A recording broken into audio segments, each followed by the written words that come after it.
आजच्या महिला दिनाच्या कार्यक्रमाकरता ते आपल्याला प्रमुख पाहुण्या म्हणून लाभलेले आहेत. त्याकरता मी शब्दसुमनानं त्यांचं स्वागत करतो. यानंतर आलेल्या प्रमुख पाहुण्यांचं जिल्हा वकील संघाच्या वतीने स्वागत करण्यात येईल. त्याकरता मी वकील संघाचे अध्यक्ष साहेबरावजी अडकणे साहेब यांना विनंती करतो की त्यांनी पाहुण्यांचं पुष्पगुच्छ, शाल व श्रीफळ देऊन स्वागत करावं.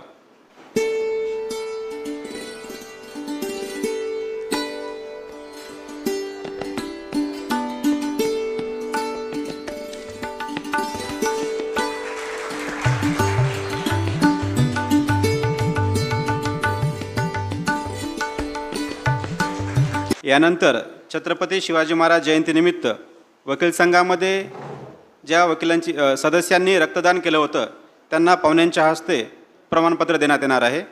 त्या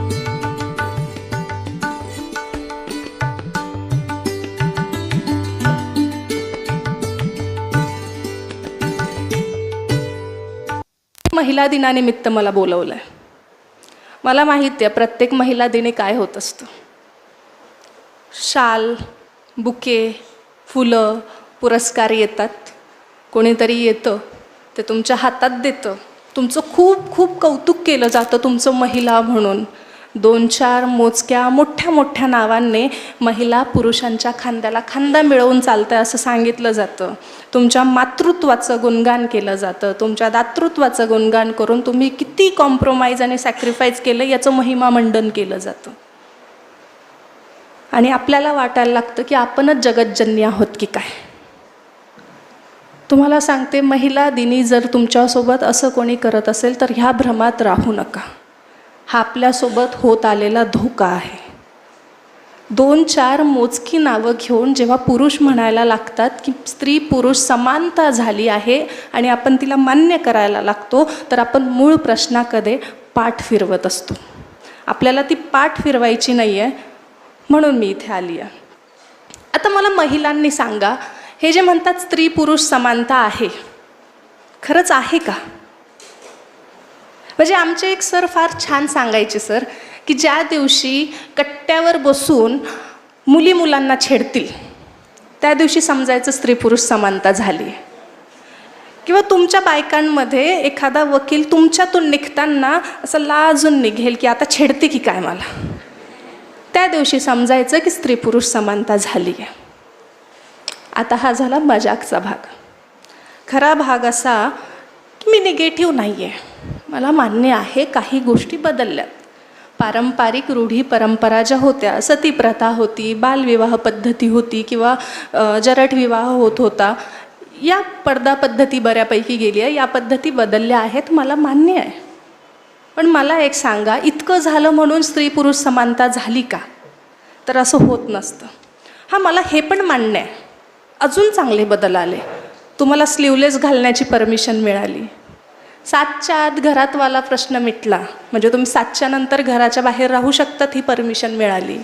तुम्ही नोकरी करू शकतात, स्वतःचा पैसा कमवू शकतात, याच्यासुद्धा तुम्हाला परमिशन मिळाल्या. कुठे कुठे तुम्हाला तुमचा लाईफ पार्टनर निवडण्याची पण परमिशन आहे. मूळ मुद्दा हा आहे की परमिशन का? परमिशन देणारे हे कोण?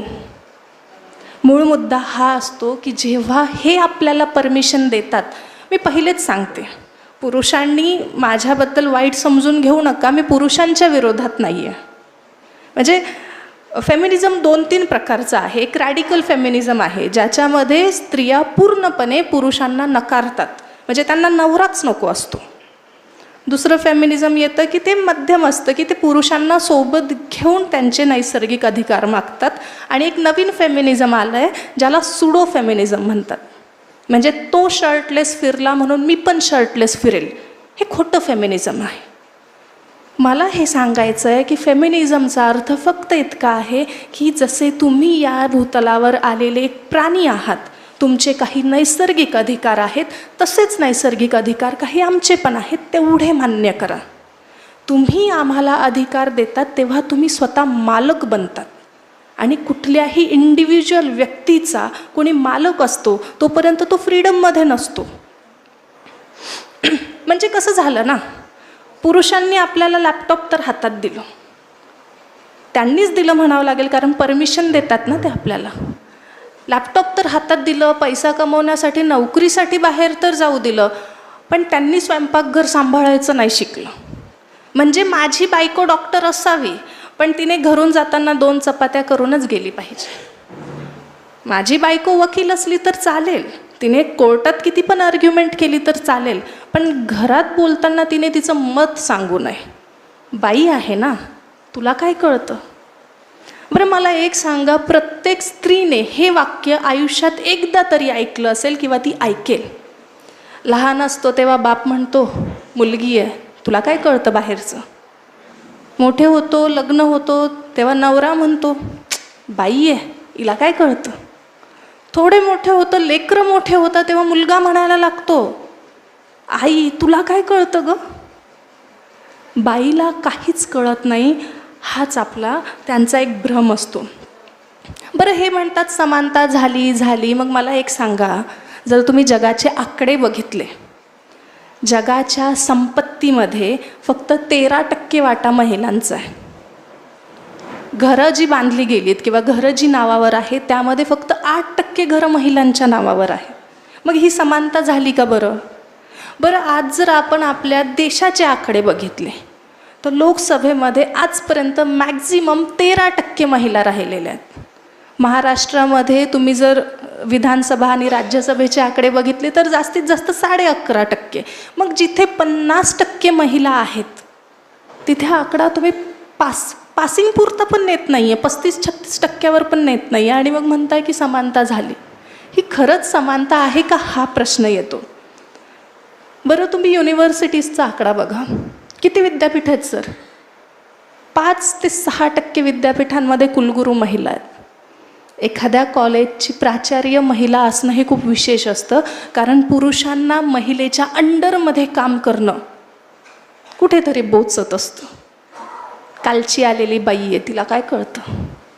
ही मला शिकवणार का आता. बायकांनी घरात राहिलं पाहिजे. ह्या असे कामं करायला लागल्या की मी सिस्टीम खराब करतात, ही असली वाक्य माघारी बोलली जातात आणि ही स्वतः आम्हीसुद्धा ऐकतो. सिमोन दी बहुआर नावाची एक लेखिका आहे, त्या फार छान म्हणतात की women's are not made by nature, they are made by culture.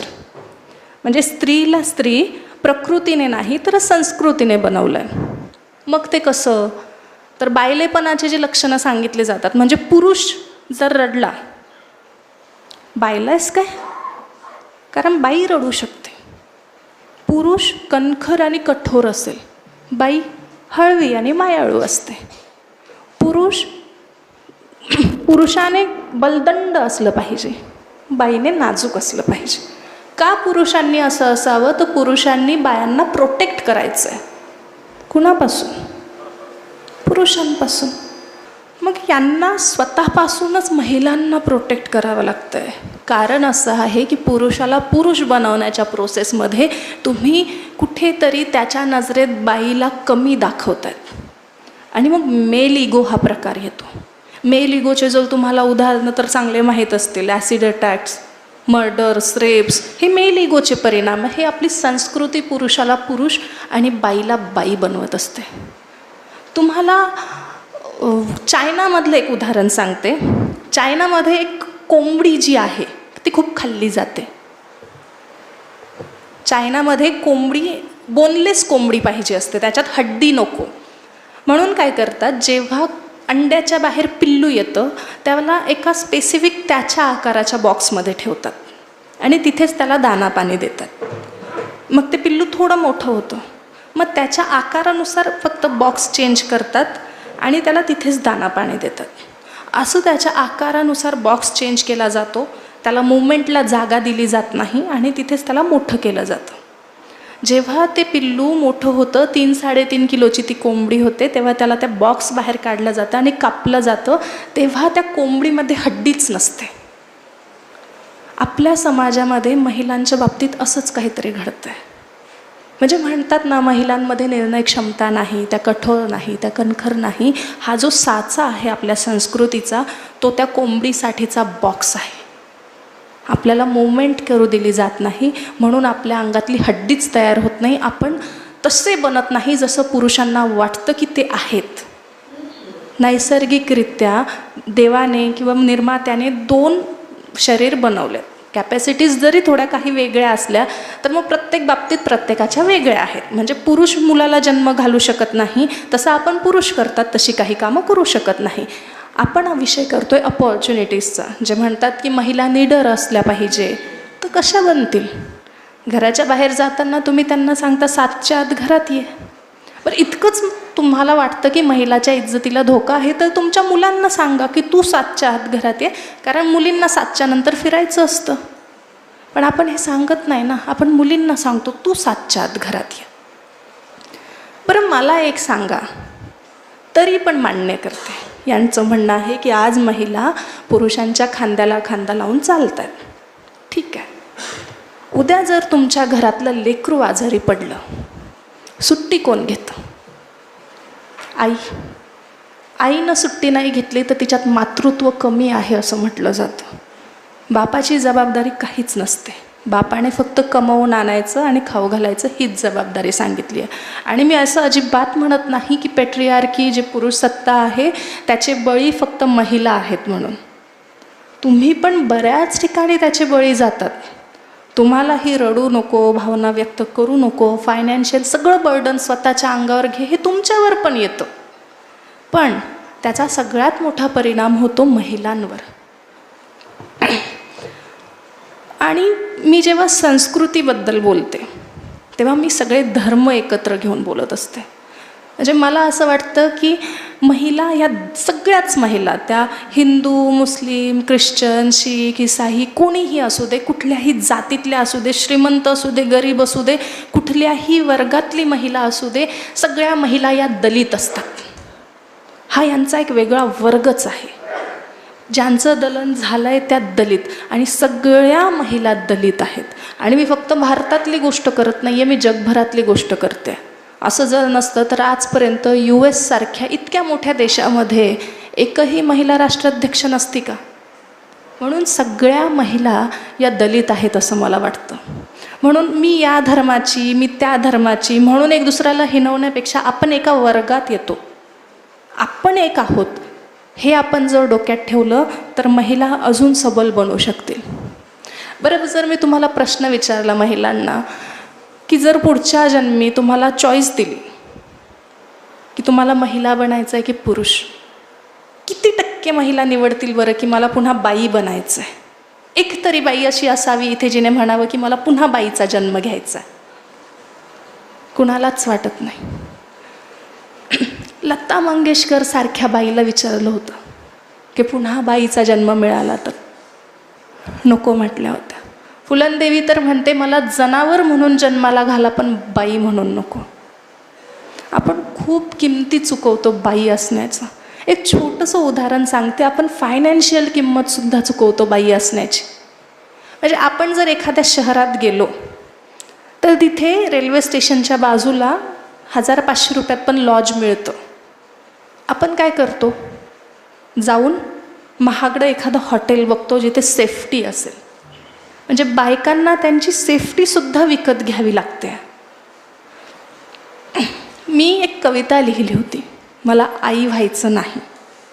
जेव्हा ती कविता लिहिली सर, माझ्या डोळ्यासमोर माझी आई होती. मला फार छान वाटतं तिच्या कॉलेजच्या गोष्टी ऐकायला. कदाचित तुमच्यात पण ती असेल बघा. रेबेलियन मुलगी, बापाला खोटं बोलून मूवीज बघायला जाणारी, रेल्वेचे फाटक उड्या मारून फिरायला जाणारी, कॉलेजमधल्या तिच्या फ्रेंड सर्कलमधली ती हिरा होती. लग्नाच्या आधी जॉबचा रिझल्ट आला होता आणि लग्न ठरलं.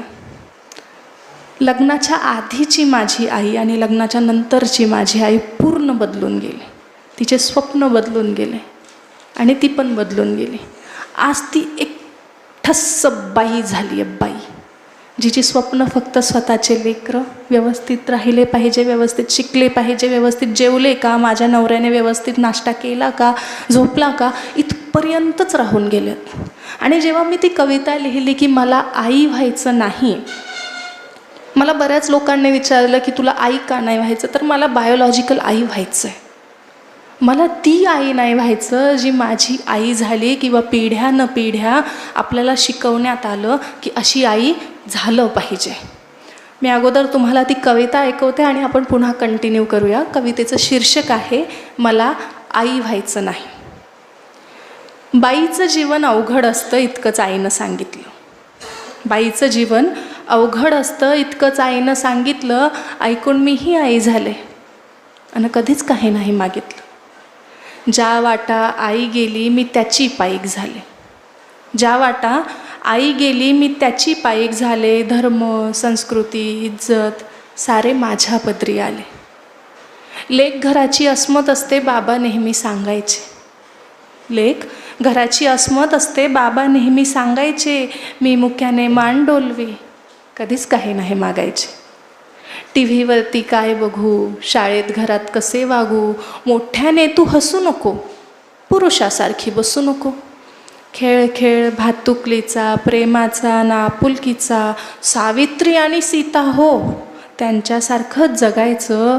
मी हसून हो म्हणाले कधीच काही नाही ना मागायचं.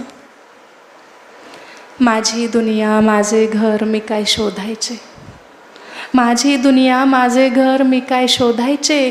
कट्ट्यावरती हुल्लड घालता मुलं रोज बघायचे. मुजोर वारा कधी उरी झिम्मा घालत दाटायचा. मुजोर वारा कधी उरी झिम्मा घालत दाटायचा. रोम रोम तुटताना सूर्य कवटाळू वाटायचा. माझं मी पण मला बोचतं मी कधीच सांगितलं नाही.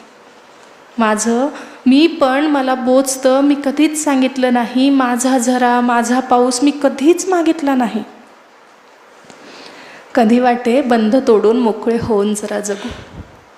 कधी वाटे बंध तोडून मोकळे होऊन जरा जगू. आई पण जरा राहू दे, बाबा होऊन का बघू. बाबा नसताना मी त्यांची पॅन्ट घालायचे. आई फार हसायची आणि बाबा म्हणूनच बोलायची. वेळ प्रसंगी पुरुषासारखी उभी असतेच ना बाई. वेळ प्रसंगी पुरुषासारखी उभी असतेच ना बाई. मग शोधून का सापडत नाही बाबामध्ये माझी आई. स्त्री पुरुष समानतेच्या रोजच शिकते भाकड कथा. या स्त्री पुरुष समानतेच्या रोजच शिकते भाकड कथा. कोमल चेहऱ्यावर ॲसिड फेकलं तो हात कुणाचा होता. मी विश्वाची जननी आहे मला रोज कळते. मी विश्वाची जननी आहे मला रोज कळते. अन स्टोच्या भडक्याने बाईच का जळते. तुमच्या पोथ्या तुमचे पुराण तुमचे सारे चमत्कार. तुमच्या पोथ्या तुमचे पुराण तुमचे सारे चमत्कार. भाषणांनाच ऊत येतो जेव्हा घडतात बलात्कार. वर्गामधला गुरुसुद्धा कोपऱ्यामध्ये नर होतो. वर्गामधला गुरुसुद्धा कोपऱ्यामध्ये नर होतो. गरज नसताना पाठीवरती शाबासकीची थाप देतो. संस्कृतीच्या नावाखाली माझे अंग अंग झाकतात.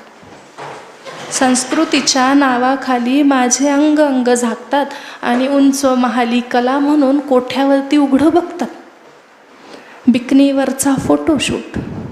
बिकनीवरचा फोटोशूट संस्कृतीचं काय झालं. बिकनीवरचा फोटोशूट संस्कृतीचं काय झालं.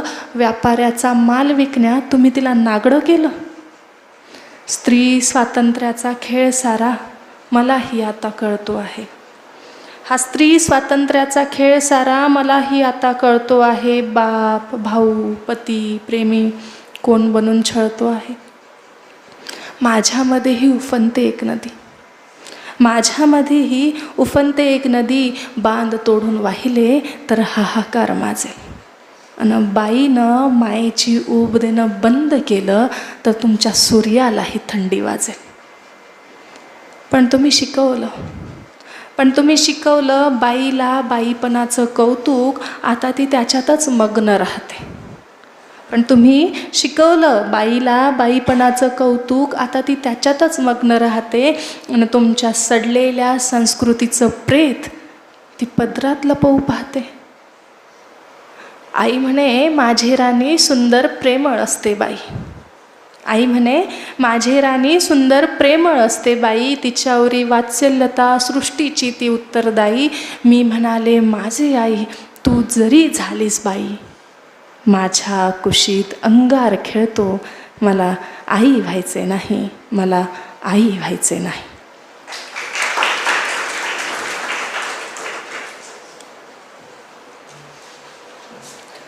बरं, या कवितेचा अर्थ तर असा होता की मला जनरेशनने शिकवली ती आई व्हायचं नाही आहे. परवा नेहा पेंडसे नावाच्या एका मराठी अभिनेत्रीने पोस्ट केली की मला बायोलॉजिकल आई कधीच व्हायचं नाही आहे. तुम्ही जर त्यांचं कमेंट सेक्शन ओपन केलं, किळस येते या रुग्ण मानसिकतेच्या लोकांची. म्हणजे मी तुम्हाला चांगल्यात चांगली कमेंटसुद्धा वाचून सांगू शकत नाही, इतक्या घाणेरड्या कमेंट त्या बाईच्या पोस्टवर केल्या. म्हणजे तुझ्या आईने जर तुला जन्म घातला नसता तर तू आज इथे असतीस का? किंवा तू फक्त यासाठी या जमिनीवर आली आहेस का? म्हणजे अतिशय घाणेरड्या कमेंट त्या बाईच्या पोस्टवर करण्यात आल्या. मग कळायला लागतं की या पुरुषी मानसिकतेच्या लोकांचं मत असं आहे. मी पुरुषी मानसिकता म्हणते, पुरुष नाही. बऱ्याचशा स्त्रियासुद्धा पुरुषी मानसिकतेच्या आहेत. यांचं म्हणणं असं आहे की बाईने जगात एक वस्तू म्हणून यावं, पुरुषाच्या कामाची.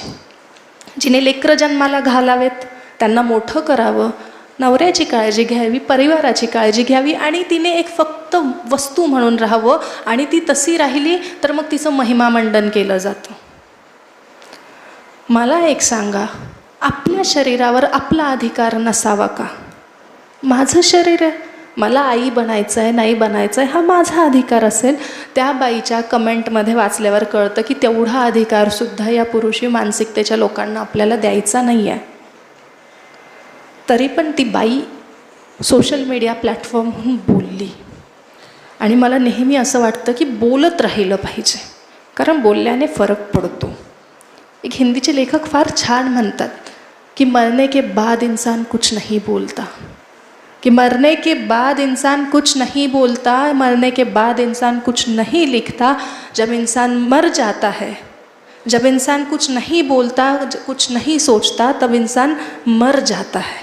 आपण जिवंत आहोत, आपण बोलत राहिलं पाहिजे, कारण बोलल्याने फरक पडतो. मी एक कविता लिहिली होती, तिच्या 4च ओळी ऐकवेल की मला माहीत आहे बोलण्याने फरक पडतो, म्हणून मी बोललंच पाहिजे. कारण मी गेल्यावर काहीच बोलणार नाही किंवा काहीच लिहिणारही नाही. मग मला सांगायचं आहे की कधीही नव्हते इतके नकोसे झाले आहे मला माझे हे अवयव, जे कोरून ठेवले आहे तुम्ही अजंता आणि खजुराहोमध्ये सौंदर्य प्रतीके म्हणून. मला तुमची कलेची आसक्ती आवडते, पण मला सुंदर दिसण्याची सक्ती नको आहे. मग आपण ह्या मुद्द्यावर येतो की आपण खरंच बाईला सुंदर दिसणं, मला खरंच सांगा किती बायकांना स्वतःहून रोज तयार होऊन येणं आवडतं. कधीतरी आम्हाला पण वाटतं सर विस्कटलेले केस असावे, आडी पडलेला शर्ट असावा आणि आम्ही पण तुमच्यासारखं शॉर्ट्सवर फिरावं. मोकळं वाटतं ना उन्हाचं, शक्य होत नाही. कारण संस्कृतीने बनवलेल्या साच्यात आम्हाला बसावं लागतं आणि बाई अशीच असली पाहिजे असं आम्हाला सांगितलं जातं. एखाद्या शेळपट पोरगं जेव्हा तुम्हाला नकारून जातं, तुमचं मन आयुष्यभर तुम्हाला बोचत राहतं. म्हणून बाईला सुंदर दिसणं गरजेचं असतं. आणि जेव्हा बाईला सुंदर दिसणं गरजेचं असतं, पुढचा मुद्दा येतो. आपण इतिहास बोललो, आपण समाज बोललो, आपण देश बोललो, आपण परिवार बोललो. आता आपण पुरुषी मानसिकतेच्या महिलांकडे पण आलं पाहिजे. जेव्हा सुंदर दिसण्याचा विषय येतो तेव्हा महिलाच महिलांच्या दुश्मन असतात. समाज तर असतोच. मग मला एक सांगा, आपण एक दुसऱ्याला का याच्यावर जज करतो?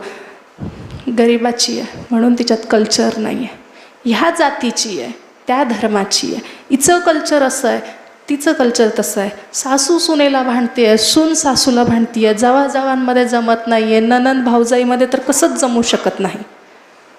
आपणच एकत्र नाही आहोत, आपण दुसऱ्यांना काय बोलणार आहे?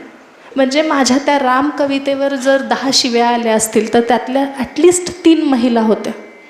मला त्या 7 पुरुषांबद्दल वाईट नाही वाटत, मला त्या 3 महिलांबद्दल वाईट वाटतं की किती ब्रेन वॉश केलेला असावा या महिलांचं.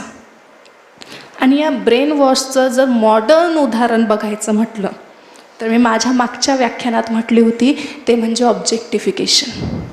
म्हणजे आम्हाला साच्यातून बाहेर काढलं आणि दुसऱ्या साच्यात टाकलं, आम्हाला वस्तू बनवून टाकलं. तुम्ही ॲनिमल मूवीबद्दल ऐकलं असेल, किती क्रूरता आहे त्या मूवीमध्ये एखाद्या महिलेसाठी. तुम्ही कबीर सिंग मूवी बघितला असेल, त्याच्यामध्ये सुद्धा, आणि मी म्हणत नाही आहे की मूवी कोणी बनवू नये, पण आपल्या समाजामध्ये मूवी आणि मूवी स्टार्सला आयडल मानलं जातं. म्हणजे बेल बॉटमची पॅन्ट आली की तिची फॅशन भारतामध्ये चालते, तर कबीर सिंगने दाढी वाढवली तर ते पण तसेच करतात. मग मूवीमध्ये जसं तुमच्या प्रियसीला तुम्ही ट्रीट करतायत तसंच सगळे मुलं करण्याचा प्रयत्न करतात आणि तुमच्या समाजाचा तो आरसा बनतो. बरं, तुम्ही ते गाणं ऐकलं आहे का की तू हा कर या ना कर तू हे मेरी किरण? कन्सेंट नावाचा प्रकारच नाही. म्हणजे तुझे जमी पे उतारा गया है मेरे लिए, तू कुठला राजा आहे? तुझ्यासाठी तिला जमिनीवर आणलं आणि ती काय वस्तू आहे तुझ्यासाठी आणली तर? म्हणजे इतकं ब्रेन वॉश केला गेला आहे की महिला या फक्त पुरुषांच्या उपभोगाची आणि वापराची वस्तू झाल्यात आणि आपण स्वतः त्याला बळी पडतोय. आपण स्वतः ऑब्जेक्टिफिकेशनला बळी पडतोय. म्हणजे माझं सुंदर दिसणं गरजेचं असतं, शेजारचिनीपेक्षा तरी गरजेचं असतं, तिच्यापेक्षा महागडी साडी माझ्याकडे पाहिजेच पाहिजे, तिनं नवऱ्यासोबत स्टेटस टाकलं तर मी पण टाकेलच, नाही टाकलं तर मग नवऱ्याचं काहीतरी आहे बाहेर. अशा मानसिकतेच्या महिला झाल्या. आपणच आपल्या दुश्मन झालो आहे आणि आपणच पुरुषी मानसिकतेला बळी पडायला लागलो आहे. माझं मागचं व्याख्यान तुम्हाला अवेलेबल असेलच आणि थोडक्यातच इतकं सांगेल की महिलांनी यातून निघताना ऑब्जेक्टिफिकेशनचं बळी न पडण्यासाठी सोशल मीडियापासून जरा सतर्क राहावं, दूर राहावं. कदाचित तुमच्याकडे त्या केसेस येत असतीलच, पण तरी मी तुम्हाला सांगेल, मी खूप जवळून हे बघते आहे. माझे जवळजवळ 6-7 लाख फॉलोअर सगळ्या प्लॅटफॉर्म्सवर आहे आणि प्रत्येक प्लॅटफॉर्महून मला कळतं की रोजच्या रोज माझ्या जीवाला किती धोका आहे. माझा एखादा फोटो कसा वापरला जाऊ शकतो, कुठला तरी मुलगा दूर बसूनसुद्धा माझं आयुष्य उद्ध्वस्त करू शकतो. मी म्हणत नाही आहे की त्यांना घाबरा कारण तुम्ही वीक आहात. मी सांगते आहे की ही सोसायटी तुम्हाला वल्नरेबल बनवते, म्हणून तुम्ही सांभाळून राहा. फार ज्ञान पाझरत बसणार नाही तुमच्या इतक्या ज्ञानी लोकांसमोर मी कायच बोलावं. फक्त सांगताना इतकं सांगून जाईल की याच्या काही उपाययोजना पण आहेत. आर्थिक निर्णय घ्यायला लागा. म्हणजे महिला पैसे कमावतात पण एखादा मोठा आर्थिक निर्णय घेताना नवऱ्यावर निर्भर राहतात, कारण भीती असते चुकलं तर मग ते बघून घेतील. तुम्ही कमावताय, तुम्ही रिस्क घ्या, तुम्ही निर्णय प्रक्रियेत सहभागी घ्या. ज्यांची लग्न झाली नाही आहे त्यांनी लाईफ पार्टनर स्वतः निवडा. ॲटलिस्ट माहिती असेल त्याची मानसिकता काय आहे. आणि शेवटचा एक शेर सांगेल कि मर्दाने मर्दों ने और औरताने औरतों ने सारा लेखा खराब कर रखा है. ये मर्दाने मर्दों ने और औरताने औरतों ने सारा लेखा खराब कर रखा है. अब ज़रूरत है कि हर मर्द में एक औरत हो और हर औरत में एक मर्द हो.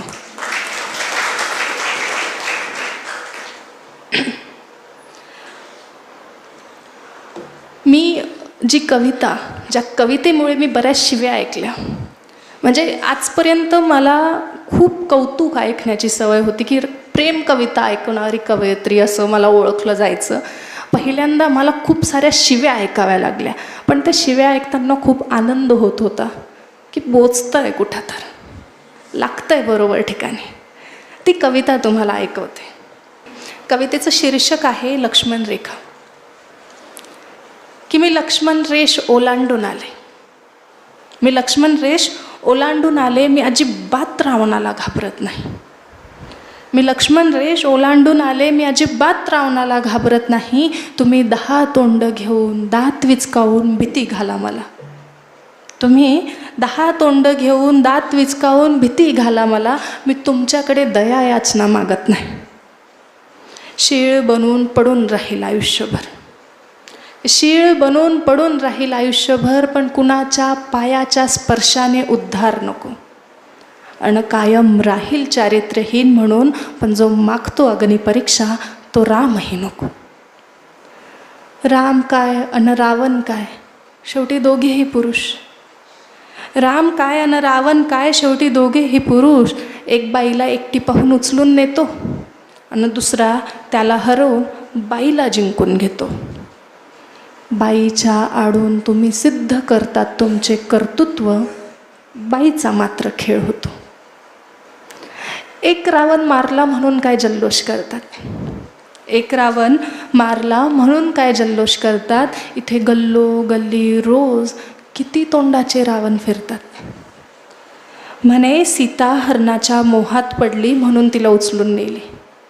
म्हणे सीता हरणाच्या मोहात पडली म्हणून तिला उचलून नेली. मुळात तुम्हाला बाईला तिची सीमा आखून द्यायची असते. घर काय आणि जंगल काय, बाई कुठे सुरक्षित असते. अहिल्याने म्हणे व्यभिचार केला म्हणून तिला शील बनवले, शाप दिला.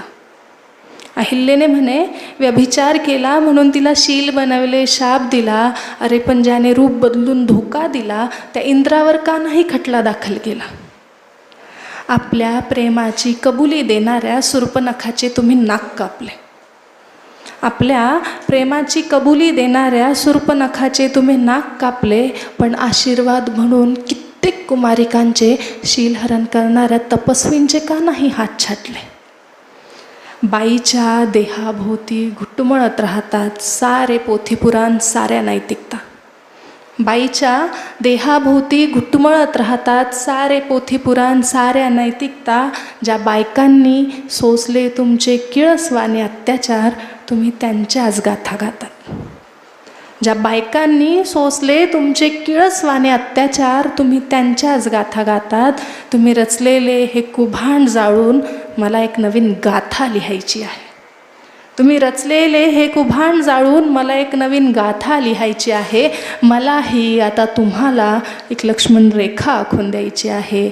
मलाही आता तुम्हाला एक लक्ष्मण रेखा आखून द्यायची आहे.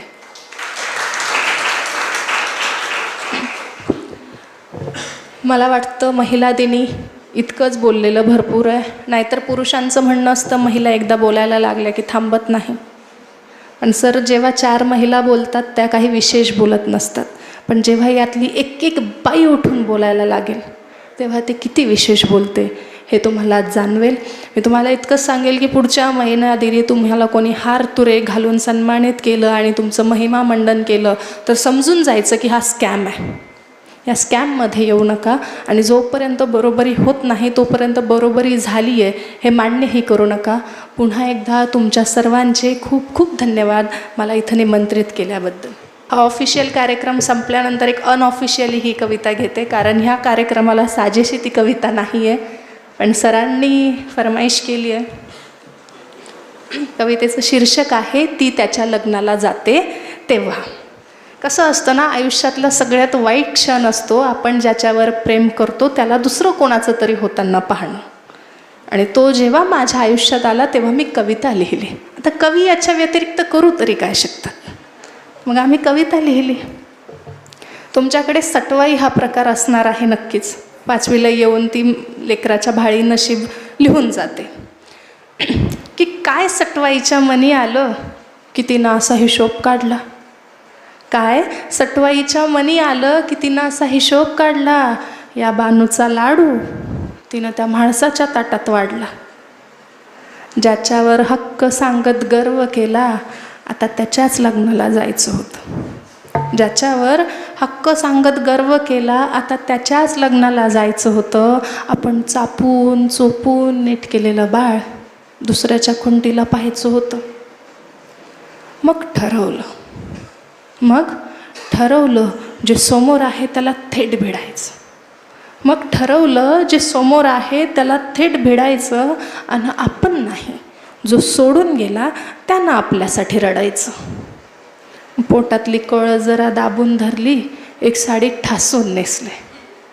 पोटातली कळ जरा दाबून धरली, एक साडी ठासून नेसले. आणि जितके शक्य होईल तितके मेकअप चेहऱ्यावर फासले. म्हटलं दाखवून देऊ बघ तू काय गमावलं. म्हटलं त्याला दाखवून देऊ बघ तू काय गमावलं. हवाई जहाज सोडून तू हे टमटम कमावलं. पण त्याला तिच्यासोबत पाहून मी कावरी बावरी झाले. त्याला तिच्यासोबत पाहून मी कावरी बावरी झाले. स्वप्न रंगवली होती, हळदीच्या अंगाची नवरी झाले. भानावर आले, डोळे पुसले, मेकअप सारा पसरून गेला. भानावर आले, डोळे पुसले, मेकअप सारा पसरून गेला. फाजील सारा आत्मविश्वास 2 डोळ्यातून घसरून गेला. रडून पडून गळा फाडून काही केल्यास भागत नाही. रडून पडून गळा फाडून काही केल्यास भागत नाही. अन प्रेम कुणाचंही असो ते शब्दाला जागत नाही. मग फॉर्मॅलिटीज असतात. स्टेजवर जावं लागतं, गिफ्ट पण द्यावं लागतं. गेले, मग नजरेस नजर झाली, डोळे अजिबात हटत नव्हते. नजरेस नजर झाली, डोळे अजिबात हटत नव्हते. आणि माझी ओळख करून देताना त्याला शब्दही फुटत नव्हते. मग मीच म्हटलं मी वर्गमैत्रीण, माझं नाव बानू आहे. मी वर्गमैत्रीण, माझं नाव बानू आहे. मी मानलेली बहीण आणि तूच याची जानू आहे. तो जरा हसला आणि तिचा हात हातात घेतला. एक काटाच रे माझ्या काळजात रुतला. वेळ मारून नेण्यासाठी मला विचारतो ही कशी आहे. वेळ मारून नेण्यासाठी मला विचारतो ही कशी आहे. म्हटलं तुझ्यासारख्या गोल कपासाठी हीच योग्य बशी आहे. काय करणार आजही तुझा पडलेला चेहरा पाहवत नाही. आणि ज्याला आपलं म्हटलं त्याला धीर दिल्याशिवाय राहवत नाही. जाताना जेवून जा बरं का, असं तो सांगून गेला. मग मीही दाबून गुलाबजामुन खाण्याचा निर्धार केला. खरंच सांगू, एक घासही घशाखाली उतरला नाही. आणि तिच्यासोबतचा त्याचा फोटो अजूनही डोळ्यातून ओसरला नाही. एकांतात बसून मी त्या सटवाईला विचारत राहते, शीड हरवलेली नाव समुद्रात कुठं ग वाहते. शीड हरवलेली नाव समुद्रात कुठं ग वाहते.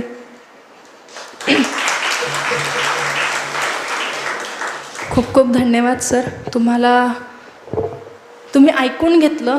आणि मला माहिती आहे ज्ञानाचा ओव्हरडोस नक्कीच झालेला असणार आहे. तुम्हाला वाटत असणार आहे की आम्हाला सगळ्यांचे अधिकार वगैरे माहिती आहेत मॅडम, तुम्ही कविताच ऐकवा. पण आजच्यासाठी इतकंच. पुन्हा परभणीत येईल. आणि परभणीकरांनो, पुन्हा एकदा तुम्ही नेहमी दिलेल्या प्रेमासाठी खूप खूप धन्यवाद. धन्यवाद मॅडम. यानंतर अध्यक्षीय समारोप करण्यासाठी मी वकील संघाचे अध्यक्ष साहेबरावजी अडकेने यांना विनंती करतो. आजच्या महिला दिनाच्या कार्यक्रमासाठी आपल्याला लाभलेल्या कवयित्री आणि वक्त्या म्हणून ज्या गुंजन पाटील आपल्याला लाभलेल्या आहेत, खरोखरच त्यांनी आपल्या वकील संघाला चांगल्या प्रकारे प्रबोधन केलेलं आहे. आणि त्यासाठी सर्व वकील संघातले ज्येष्ठ विधिज्ञ महिला भगिनी आज भरभरून वकील संघात हजर झालेले आहेत. यातून मला एवढंच वाटते की जोपर्यंत समाजाची मानसिकता स्त्रियांबद्दल बदलत नाही तोपर्यंत खरा महिला दिन साजरा होणार नाही. हेच याच्यातून मॅडमनी आपल्यासमोर हे केलेलं आहे. मॅडम, आपण आलात आणि आमच्या वकील संघाला भरभरून आपण कवितेचा आणि आम्हाला आनंद लुटता आला, त्याबद्दल तुमचे मानावे तेवढे आभार कमी आहेत. आणि यानंतर पुढचा कार्यक्रम मी जाधव साहेबांना विनंती करतो की त्यांनी आभार प्रदर्शनाचा कार्यक्रम. आजच्या कार्यक्रमाचे अध्यक्ष, वकील संघाचे अध्यक्ष माननीय अडकिने साहेब यांनी आपल्याला अतिशय चांगल्या प्रकारे 2 शब्दामध्ये मार्गदर्शन केलं. त्याबद्दल सर्वप्रथम मी त्यांचं आभार मानतो. तसंच आजच्या कार्यक्रमाच्या प्रमुख पाहुण्या म्हणून आपल्याला लाभलेल्या गुंजन पाटील मॅडम यांनी अतिशय चांगलं असं आपल्याला मार्गदर्शन आणि प्रबोधन केलं. तसंच त्यांच्या प्रेरणादायी शब्दांनी महिला सक्षमीकरणाचा संदेश अधिक बळकट झाला. त्याबद्दल मी त्यांचं मनापासून आभार मानतो. तसंच सर्व परभणी वकील संघातील महिला वकील भगिनी यांनीसुद्धा कार्यक्रमाला भरभरून प्रतिसाद दिला आणि शांतपणे कार्यक्रम ऐकून घेतला, त्याबद्दल सर्व महिलांचे सुद्धा मनापासून आभार मानतो. तसंच परभणी वकील संघातील ज्येष्ठ वकील मंडळी, सिनियर ज्युनियर सर्वांचे मनापासून आभार मानतो. तसंच या कार्यक्रमाला प्रत्यक्ष अप्रत्यक्ष जे सहकार्य केलं त्या सर्वांचे मनापासून आभार मानतो. आणि या कार्यक्रमाचे सूत्रसंचालन करणारे आपल्या वकील संघाचे सचिव बोबडे साहेब यांचंसुद्धा मनापासून आभार मानतो. धन्यवाद. अध्यक्षाच्या परवानगीने कार्यक्रम संपला असं जाहीर करतो. धन्यवाद.